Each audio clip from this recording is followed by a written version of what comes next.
ज्योति सितंबर 2021 शीर्षक है राष्ट्र का सांस्कृतिक जागरण। अनादिकाल से भारत विश्व का मार्गदर्शन करता रहा है, संस्कृति का आदि स्रोत रहा है। सा प्रथमा संस्कृतिर विश्ववारा का वेद वाक्य इस तथ्य की पुष्टि करता है। यहाँ से ज्ञान विज्ञान की अजस्त्र धाराएं विश्व कल्याण हेतु प्रवाहित होती रहीं। इसके अप्रतिम सौंदर्य एवं विशेषताओं के कारण इसे स्वर्गादपि गरीयसी की संज्ञा दी गई। श्रेष्ठ एवं सुसंस्कृत जीवन जीने के क्षेत्र में मार्गदर्शन करने के आधार पर यह जगत गुरु के पद पर सुशोभित हुआ। आर्थिक रूप से यह इतना समृद्ध रहा है कि इसे सोने की चिड़िया कहकर पुकारा गया। यह परंपरा न्यूनाधिक रूप में एक सहस्राब्दी तक अक्षुण्य रही। फिर पतन पराभव के दुर्दिन आए। राष्ट्र जब संकीर्ण स्वार्थपरता, सामाजिक कुरीतियों एवं अंधविश्वासों के साथ आंतरिक रूप से दुर्बल हुआ, तब पतन का क्रम शुरू हुआ। दुर्बलता के इस दौर में मुट्ठी भर विदेशी आक्रांता आकर इसको रौंदते और लूटते गए तथा यहाँ के शासक बन बैठे और एक गौरवशाली राष्ट्र पद दलित अवस्था में आ गिरा।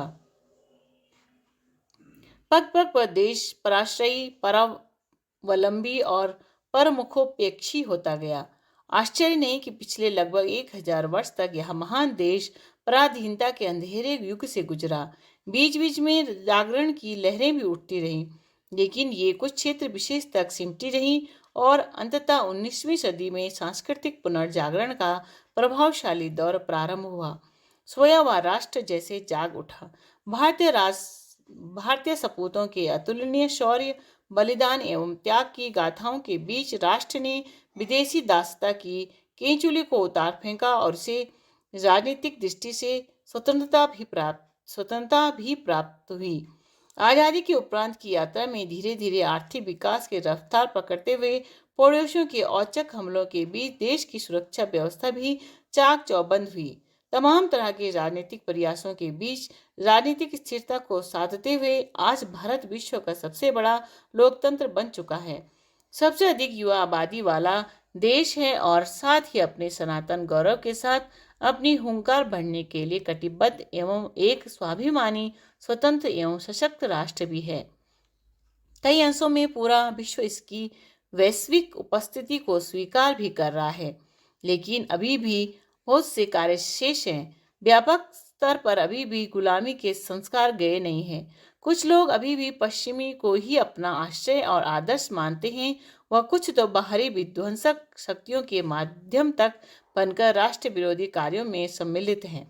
यह सब अपने क्षुद्र स्वार्थ और सत्तालोलुपता के कारण हो रहा है। साथ ही अपनी सांस्कृतिक विरासत से अनभिज्ञता एवं संवेदना का अभाव भी इसका एक बड़ा कारण है। इन आधारों के कारण भारत को जितना खतरा बाहर से है, उससे भी कहीं अधिक भीतर से है। जितना भारत को बाहर से सशक्त बनाना है, उससे अधिक उसे आंतरिक रूप से सुदृढ़ बनाना है। अपने ही देश, संस्कृति, धर्म और राष्ट्र को नकार रहे विघटनकारी तत्वों से जिस सजगता से निपटना है, उससे भी अधिक दृढ़ता के साथ आंतरिक रूप से परिष्कृत एवं सशक्त होना है। क्योंकि भारत जैसे विशाल एवं विविधता मूलक देश को एकजुट बनाए रखना, उसकी एकता अखंडता को बरकरार रखना कोई सरल कार्य नहीं है। इसमें जितने सारे धर्म, संप्रदाय, समूह, जातियां, भाषाएं तथा क्षेत्र हैं, इन सबको एकता के सूत्र में बांधे रखना व उन्हें एकजुट बनाए रखना निश्चित रूप से एक चुनौतीपूर्ण कार्य है। उन्हें मात्र राजनीतिक, आर्थिक या शासकीय कौशल के आधार पर नहीं साधा जा सकता। इन्हें तो नैतिक, सांस्कृतिक एवं आध्यात्मिक आधार पर ही एकजुट रखा जा सकता है और भारतीय संस्कृति में अंतर्निहित कालजयी क्षमता इसको संभव करने में समर्थ है। इसमें निहित समन्वय की अद्भुत क्षमता के आधार पर यह संभव है। इसके आत्ममत सर्वभूतेषु वसुधैव कुटुम्बकम के सिद्धांत न केवल देश को बल्कि पूरे विश्व को एक सूत्र में बांधने की क्षमता रखते हैं। इसकी क्षमता के चलते सदियों से कितने आक्रांता यहाँ आए, लेकिन सभी इसमें समाहित होते गए और इसकी संस्कृति का हिस्सा बनते गए। राष्ट्र कवि रामधारी सिंह दिनकर एक के शब्दों में विश्व की भावी एकता की भूमिका भारत की सामाजिक संस्कृति में है। जैसे भारत ने किसी भी धर्म का दलन किया बिना अपने यहाँ धार्मिक एकता स्थापित की, जैसे इसने किसी भी जाति की विशेषता को नष्ट किए बगैर सभी जातियों को एक सांस्कृतिक सूत्र में आबद्ध किया।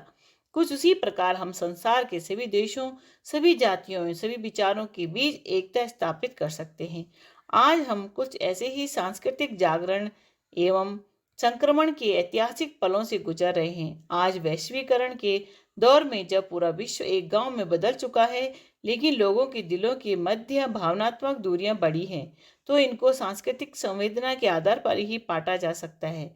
नव जागरण की इस प्रभात वेला में हमें आत्मोद्धार के साथ साथ विश्व उद्धार करना है। अपनी सांस्कृतिक विरासत और इसकी गौरव गरिमा को संजोते हुए पूरे भावावेश एवं प्रचंड पुरुषार्थ के साथ इसे अपनी सनातन स्थिति में प्रतिष्ठित करना है।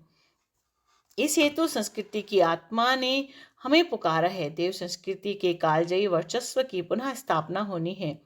श्री रामकृष्ण परमहंस के आगमन के साथ इसका दौर प्रारंभ भी हो चुका था। स्वामी विवेकानंद ने विश्व धर्म सभा में इसका दिगंत व्यापी उद्घोष किया था। महर्षि रमन और महर्षि अरविंद के अलौकिक तप के साथ इसका विश्वव्यापी प्रसार हुआ और फिर परम पूज्य गुरुदेव के प्रचंड तप के साथ संस्कृति संवेदना को धरती पर उतारने का भागीरथी प्रयास पुरुषार्थ भी संपन्न हो चुका है। भारतीय संस्कृति के माता पिता गायत्री महाशक्ति एवं यज्ञ भगवान लोक जीवन का हिस्सा बनते जा रहे हैं। गायत्री महाशक्ति हर साधक के जीवन को रूपांतरित कर प्रज्ञावान बना रही है। घर घर में यज्ञ संस्कार के साथ नई पीढ़ी के संस्कार और परिवार निर्माण का सिलसिला जारी है। पर्व त्योहारों का सांस्कृतिक उल्लास समाज राष्ट्र की आत्मा को छूता हुआ इसे संस्कारित कर रहा है। रचनात्मक आंदोलन के नवनिर्माण की पटकथा लिखने के लिए आज सभी राष्ट्रवासी आतुर हैं। हम नए युग के आगमन की दहलीज पर खड़े हैं। इसमें अपनी सार्थक भूमिका सुनिश्चित करने का ऐतिहासिक अवसर हमारे सामने है और उस अवसर को सार्थक बना पाने का कार्य ही इन परिस्थितियों में हमें साकार कर दिखाना है। शिक्षाप्रद प्रसंग। जीवन और मृत्यु में बहस छिड़ गई कि किसकी महत्ता ज्यादा है। जीवन बोला, मेरी ही महत्ता ज्यादा है। तुम भला दूसरों को नष्ट करने के अतिरिक्त और क्या करती हो। मृत्यु ने हंसकर कहा, चलो एक प्रयोग करके देखते हैं। प्रयोग के रूप में मृत्यु ने जीवन हरण करना बंद कर दिया तो लोग अमर होने लगे। अमर होते ही जीवन का मूल्य लोगों की दृष्टि में जाने लगा और वे जीवन का दुरुपयोग करने लगे। अब जीवन को अपनी भूल का भान हुआ। दोनों ने जान लिया कि दोनों ही एक दूसरे के सहायक हैं और पूरक हैं और दोनों के महत्व का साथ साथ रहने में ही है, एक दूसरे का विरोध करने में नहीं।